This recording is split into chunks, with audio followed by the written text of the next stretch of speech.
Hello everyone, welcome back to our channel. இன்றைக்கி இந்த வீடியோவில் நம்ம ரெகுலராக கட்டுற சாரீ எப்படி பர்ஃபெக்டாக ட்ரேப் பண்ணலான்னு பார்க்கலாம். ஸோ நிறைய பேருக்கு ரெகுலராக கட்டுற சாரீஸில் நிறைய டவுட்ஸ் இருக்குது. ஸோ அந்த டவுட்ஸ் அண்ட் டெக்னிக்ஸ் எல்லாமே இந்த வீடியோவில் நம்ம பார்க்கலாம். அண்ட் நம்ம வீடியோவை இதை ஃபர்ஸ்ட் டைம் பார்க்குறீங்கன்னா மறக்காமல் சப்ஸ்கிரைப் பண்ணிக்கோங்க, பெல் ஐக்கானை கிளிக் பண்ணிக்கோங்க. அப்போ தான் அடுத்தடுத்த வீடியோஸ் எல்லாமே நோட்டிஃபிகேஷனில் வரும். இப்போ நான் கட்ட போகிற சாரீ பார்த்தீங்கன்னா ஒரு சாஃப்டான ஜார்ஜெட் மெட்டீரியல் தான் கட்ட போகிறேன். இந்த மாதிரி சாரீஸ் நிறைய பேருக்கு ரெகுலராக யூஸஸ்க்கு கட்டுறதுக்கு ரொம்ப பிடிக்கும். இந்த மாதிரி சாரீஸ் ரொம்ப கம்ஃபர்டபுளாக இருக்கும். ஒரு டெய்லி வியருக்கு ரொம்ப நீட் அண்ட் குயிக்காக ட்ரேப் பண்ணிட முடியும். ஸோ இந்த சாரியை தான் நான் உங்களுக்கு ட்ரேப் பண்ணி காட்ட போகிறேன். அதுக்கு முன்னாடி இந்த சாரியில் வர ஹைட்டு லென்த் எல்லாமே பார்க்கலாம். ஸோ மோஸ்ட்டாக இந்த சாரீஸில் மேபி உள் சுத்து கம்மியாக இருக்கலாம். அதனால் சில பேர் ப்ளவுஸ் கட் பண்ண மாட்டீங்க. ஸோ அப்படியே ரன்னிங் ப்ளவுஸாகவே வச்சு நீங்கள் ட்ரேப் பண்ணிப்பீங்க, உள் சுத்து கொஞ்சம் நிறைய இருக்கணும்னு.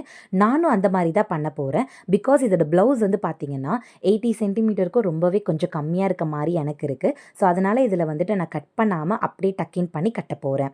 யூஸ்வலாக நீங்கள் சாரீ கட்டும்போது எப்போவுமே நீங்கள் ரைட் ஹேண்ட் சைடில் டக்கின் பண்ணிக்கோங்க. பட்டு சாரீஸ் தான் நம்ம மிடில் ஆஃப் தி பாடியில் டக்கின் பண்ணணும்னு நான் சொல்லியிருப்பேன். ஸோ இதில் ரைட் ஹேண்ட் சைடில் நீங்கள் டக்கின் பண்ணுறது நல்லது. பிகாஸ் இது கொஞ்சம் டிரான்ஸ்பரண்ட்டாக இருக்கும்ன்றதுனால உங்களுடைய இன்ஸ்கர்ட் தெரியாமல் இருக்கிறதுக்காக தான் ரைட் ஹேண்ட் சைடில் டக்கின் பண்ணுறோம். இப்போ நான் டக்கின் பண்ணும்போது ரொம்ப நீட்டாக டக் பண்ணியிருக்கேன். ஸோ நிறைய பேர் ரொம்ப பல்ஜாக டக் பண்ணுவீங்க. ஸோ நான் ஷேப்பியர் தான் யூஸ் பண்ணியிருக்கேன். ஸோ இந்த ஷேப்பியர் யூஸ் பண்ணி அதுலேயுமே எப்படி நீட்டாக பண்ணலான்றதை இப்போ நம்ம பார்க்க போகிறோம். நீங்கள் நார்மல் இன்ஸ்கர்ட் யூஸ் பண்ணாலும் பரவாயில்ல, இந்த டெக்னிக்கை ஃபாலோ பண்ணிக்கோங்க. இப்போ எக்ஸஸாக இருக்க ஃபேப்ரிக்கை நம்ம ஒரே ஒரு சுற்று கொண்டு அதுக்கப்புறம் நம்ம பல்லு ப்ளீட்ஸ் எடுக்க ஸ்டார்ட் பண்ணலாம்.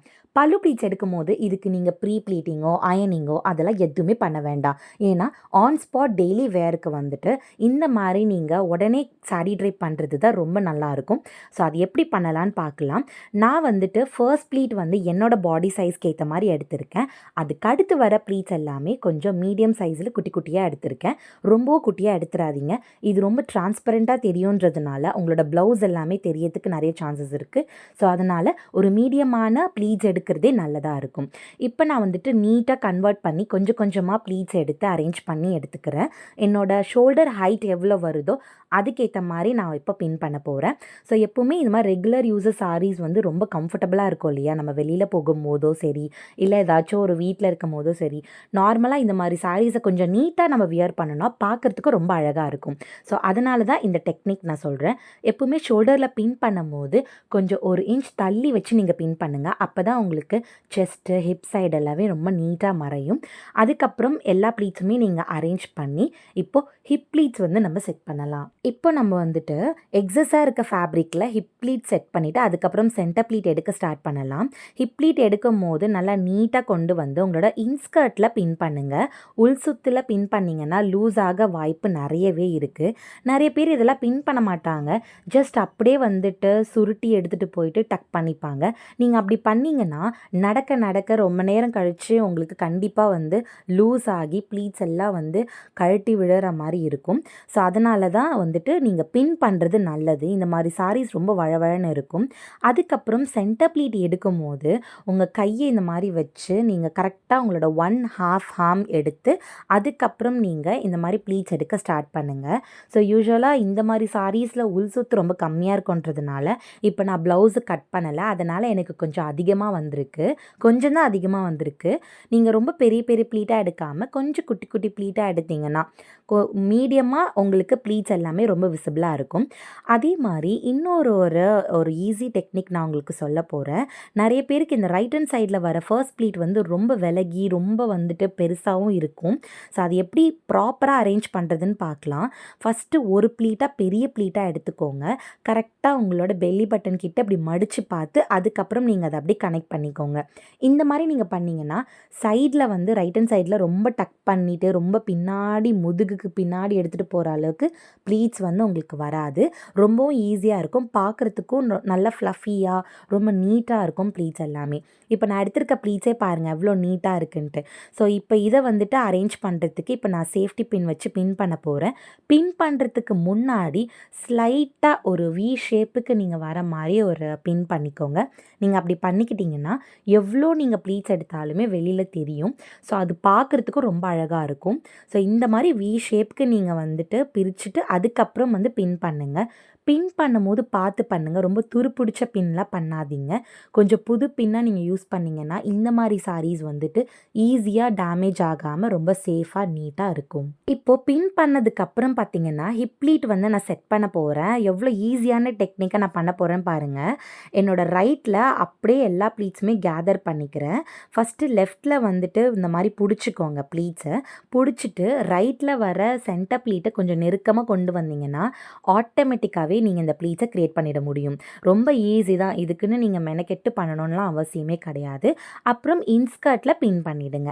இந்த மாதிரி லாக் பண்ணிட்டீங்கன்னா ரொம்ப நீட்டாக அழகாக ஸ்ட்ரக்சராக தெரியும். நீங்கள் குண்டாக இருக்கீங்கன்னா கண்டிப்பாக இந்த மாதிரி ஃபேப்ரிக்ஸ் நீங்கள் வியர் பண்ணும்போது ரொம்ப ஸ்ட்ரக்சராகவே தெரிவிங்க நார்மலாக. இந்த மாதிரி சாரீஸ்லாம் நீங்கள் ட்ரை பண்ணும்போது இன்னுமே பர்ஃபெக்டாக இப்படிலாம் நீங்கள் ட்ரை பண்ணிங்கன்னா பார்க்கவே ரொம்ப லுக்கியாக ரொம்ப ஸ்ட்ரக்சராக தெரிவிங்க. இப்போ நான் வந்துட்டு சென்டர் ப்ளீட்டை கொஞ்சமாக நான் ப்ளீட் எடுத்து அதுக்கப்புறம் கீழே ஒரு பின் பண்ண போகிறேன். யூஸ்வலாக நம்ம டக் பண்ணதுக்கப்புறம் தான் பின் போடுவோம் இல்லையா, சாரீ வந்து கழண்டு விழாமல் இருக்கிறதுக்கு. அது கொஞ்சம் முன்னாடியே நீங்கள் பண்ணிங்கன்னா ரொம்ப நீட்டாக ஃப்ளஃபியாக எல்லா ப்ளீட்ஸுமே ஈவனாக தெரியும். அதோட மேஜிக்கே தனி தான்.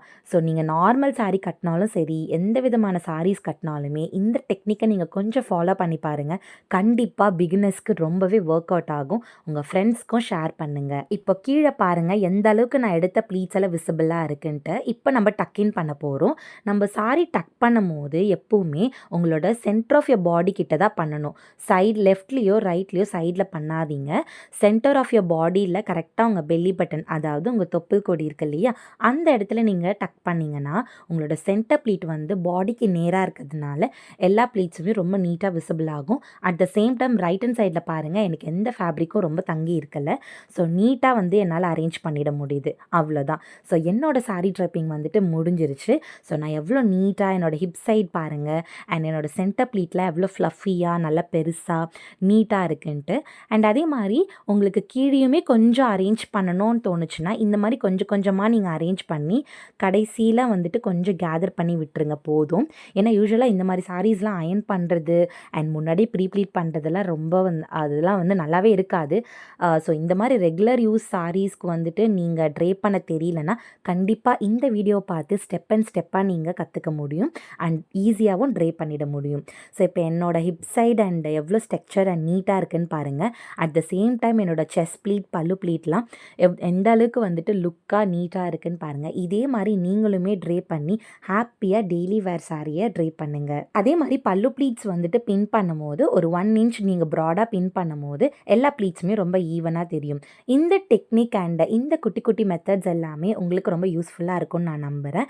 ஸோ இதே மாதிரி நெக்ஸ்ட் பெஸ்ட்டான வீடியோவில் நான் உங்களை வந்து மீட் பண்ணுறேன். தேங்க்ஸ் ஃபார் வாட்சிங். பாய்.